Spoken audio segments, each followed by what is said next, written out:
दोस्तों वो कहते हैं ना, कवन सो काज कठिन जग माही, जो नहीं हो यतात तुम पाही। अर्थात हनुमान जी, ऐसा कोई भी काम नहीं है जो आपके लिए असंभव हो, कुछ भी कर सकते हैं। ये बात 100% सत्य है, इसमें किसी को भी जरा सा भी संदेह नहीं होना चाहिए। हनुमान जी ने अपने जीवन में बहुत से असंभव कार्य को संभव किया है और वे हमें रामायण के जरिए पता चल जाता है। कलयुग में भी हनुमान जी जागृत अवस्था में इस धरती पर विराजमान है। जब भी किसी भक्त पर संकट आता है और भक्त को लगता है पता नहीं मेरा क्या होगा, जब उसे असंभव सी परिस्थिति महसूस होती है, तो मन में अगर वो एक बार भी अंतर मन से पूरे विश्वास के साथ, श्रद्धा के साथ बजरंगबली को आवाज देता है, तो हनुमान जी वायु वेग से आकर उसे लगने वाले असंभव संकट का विनाश करके उसके जीवन में खुशियां भर देते हैं। और आज का जो अनुभव है, ये अनुभव सुनने के बाद आपको लगेगा ये तो सिर्फ हमारे बजरंगबली ही कर सकते हैं। ऐसा चमत्कार आपने शायद ही पहले कहीं सुना होगा। संकटे हनुमान छुड़ावे, मन क्रम वचन ध्यान जो लावे। हनुमान जी, हम आपके छोटे से सेवक हैं, हमसे कोई भूल हो जाए तो हमें माफ कर देना। हम सब पर अपनी कृपा बनाए रखना प्रभु। जय श्री राम। अगर आप चैनल पर पहली बार आए हैं तो इसे हनुमान जी की कृपा मानिए, आप इस चैनल पर आ सके हैं। चैनल को सब्सक्राइब जरूर करना। हनुमान जी की महिमा के बारे में आपको इस चैनल पर जानकारी मिलेंगी। तो ऐसा कौन सा संकट आया था इस भक्त पर और कैसे हनुमान जी ने इस भक्त के संकट का विनाश किया, आइए जानते हैं। वीडियो को अच्छे से पूरा देखना और समझना। प्रभु श्री राम का नाम लेके वीडियो की शुरुआत करते हैं। जय श्री राम भैया, मेरा नाम माधुरी है, मैं नागपुर की रहने वाली हूँ। आज का यह अनुभव मेरे जीवन का सबसे भयानक और प्यारा भी है। इस अनुभव से मुझे तो सीख मिली है, लेकिन मेरे जो पति है उन्हें भी बहुत बड़ी सीख मिली है। और आशा करती हूँ कि मेरे इस अनुभव से आपके चैनल से जुड़े सभी लोगों को भी सीख मिलेगी और वे हनुमान जी से सच्चे मन से जुड़ेंगे। भैया, आप जो ये कार्य कर रहे हो, हनुमान जी की महिमा बता रहे हो सारे लोगों को, ये बहुत ही नेक कार्य है। आपको इससे बहुत पुण्य मिलेगा। हनुमान जी की कृपा आप पर जरूर बनी रहेगी। आपने मुझे अपने चैनल पर मेरा अनुभव शेयर करने का मौका दिया, उसके लिए आपका दिल से धन्यवाद। भैया, हमारे नागपुर में राजा बादशाह करके एक एरिया है। उस एरिया में हनुमान जी का प्राचीन मंदिर है। वहाँ की ऐसी मान्यता है कि वहाँ जो हनुमान जी की मूर्ति है वो जमीन के अंदर से अपने आप निकलकर प्रकट हुई है। और ऐसा माना जाता है कि वहाँ जो भी भक्त सच्चे दिल से हनुमान जी को पुकारता है, हनुमान जी उसकी सहायता जरूर करते हैं। कोई भी भक्त खाली हाथ नहीं लौटता वहाँ से। बचपन में मेरे भैया जो थे वो हनुमान जी को बहुत मानते थे, तो उनकी वजह से मुझे भी हनुमान जी के प्रति रुचि बढ़ने लगी थी और मैं भी उन्हीं से सीख के हनुमान चालीसा रोज पढ़ती थी और आज भी पढ़ती हूँ। पहले तो शुरुआत में उतना ज़्यादा मन नहीं लगता था पूजा पाठ में, लेकिन जब से हनुमान जी की महिमा जानी है और आपके वीडियोस देखे हैं, भक्तों के अनुभव सुने हैं, तब से हनुमान जी के प्रति मेरा विश्वास और ज़्यादा बढ़ गया है।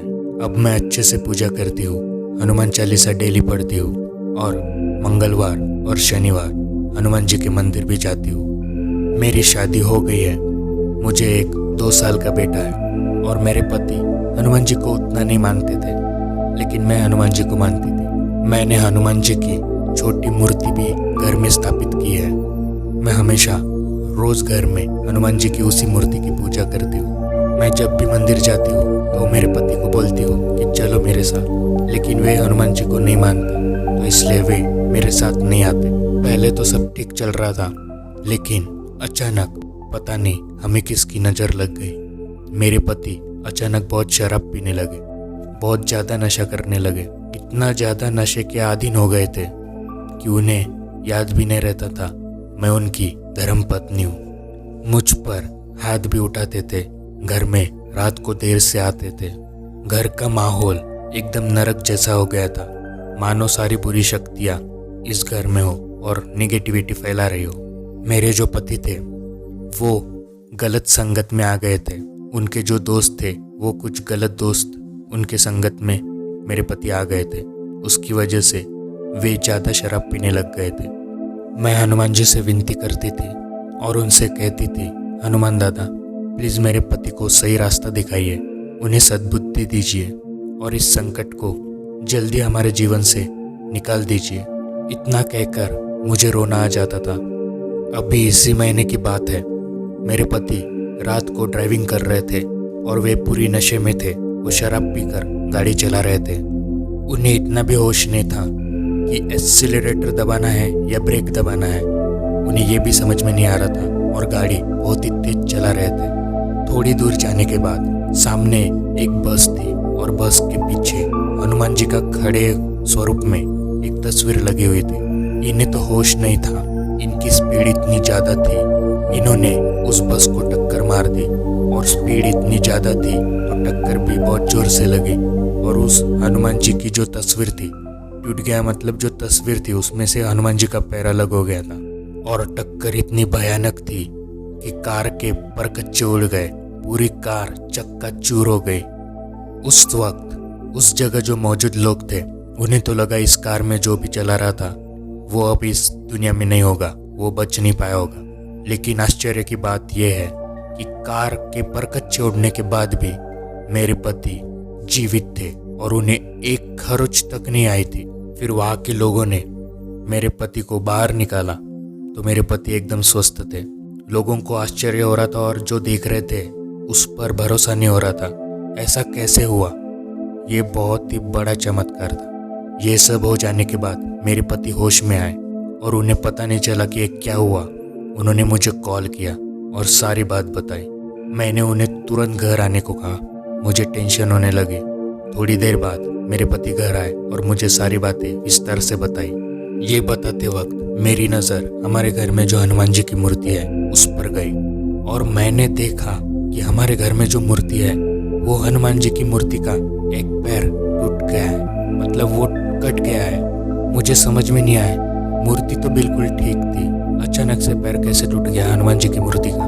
लेकिन मेरे पति ने जो बताया कि बस पर जो हनुमान जी की तस्वीर थी उस तस्वीर पर कार की टक्कर लगने के बाद उस तस्वीर का पैर टूट गया था। तो कहीं वो पैर टूटना और हमारी मूर्ति का पैर टूटना एक ही बात तो नहीं है। थोड़ा संशय तो आया लेकिन उतना ज़्यादा समझ में नहीं आया। मैंने हनुमान जी से माफ़ी मांगी और कोई भूल हो गई हो तो क्षमा करना ऐसा कहा। मुझे पता नहीं, अंदर से बहुत बेचैनी हो रही थी, अच्छा नहीं लग रहा था। उसी दिन रात को जब मेरे पति सो रहे थे तो मेरे पति के सपने में हनुमान जी की मूर्ति आई। वही मूर्ति जो मेरे घर में स्थापित है। वो मूर्ति सपने में बोल रही थी। मेरे पति ने पूरी कानों से सुना। मूर्ति ने कहा कि तुम नशा करना छोड़ दो, दारू पीना छोड़ दो और जो भी तुम्हारे बुरे दोस्त हैं उनकी संगत करना छोड़ दो। इसी कारण मेरा एक पैर टूट गया है, मैं चल नहीं पा रहा हूँ, मुझे बहुत तकलीफ हो रही है। इतना कहते ही वो मूर्ति गायब हो गई और मेरे पति के आंखें खुले। मेरे पति को हनुमान जी का सपना ऐसा पहली बार आया था और वे एकदम डर गए। उन्होंने जल्दी से मुझे उठाया और सारा बात बताई। सपने में क्या क्या हुआ वो सब बताया। मुझे समझ में नहीं आया लेकिन मैंने कहा अगर हनुमान जी ने आपको ये सपना में बताया है तो बिल्कुल वैसा ही करिए, प्लीज़ आप मेरी बात मानिए। पहले तो उन्होंने मना किया लेकिन मेरे मनाने के बाद वो मान गए और उन्होंने मुझे वचन दिया कि मैं आज के बाद शराब नहीं पीऊँगा और जो भी मेरे आवारा दोस्त हैं उनकी संगत में नहीं रहूँगा और कोई भी नशा नहीं करूँगा। इतना कहते ही हम फिर से सो गए और जब सुबह हुई तो हमारी आंखों पर हमारा विश्वास नहीं था। हमने जो मूर्ति कल रात को देखी थी सोने से पहले उस मूर्ति का एक पैर कटा हुआ था, लेकिन जो मूर्ति हम सुबह देख रहे थे उस मूर्ति का कोई पैर नहीं कटा था और पैर अपने आप जुड़ चुका था। ऐसा लग ही नहीं रहा था कि इस मूर्ति का पैर टूट चुका है। हम जो देख रहे थे मेरे पति तो बिल्कुल विश्वास कर ही नहीं पा रहे थे कि वो जो देख रहे हैं वो कैसे हो सकता है।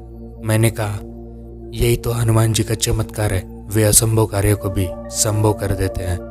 और तब से लेकर आज तक मेरे पति भी हनुमान जी को मानने लगे हैं और वे भी मेरे साथ हनुमान जी के मंदिर मेरे साथ आते हैं। और अभी मेरे पति कोई भी नशा नहीं करते हैं। वे बहुत ही ज़्यादा सुधर चुके हैं। अब हमारी लाइफ में फिर से खुशियाँ आ चुकी है और यह सब मेरे हनुमान दादा की वजह से ही संभव हो पाया है। तो देखा दोस्तों, एक और असंभव कार्य को संभव किया हमारे हनुमान जी ने। हनुमान जी के लिए असंभव ऐसा कुछ भी नहीं है। वे सब कुछ कर सकते हैं, बस ज़रूरत होती है उन पर अटूट विश्वास की और मन में उनके प्रति श्रद्धा की।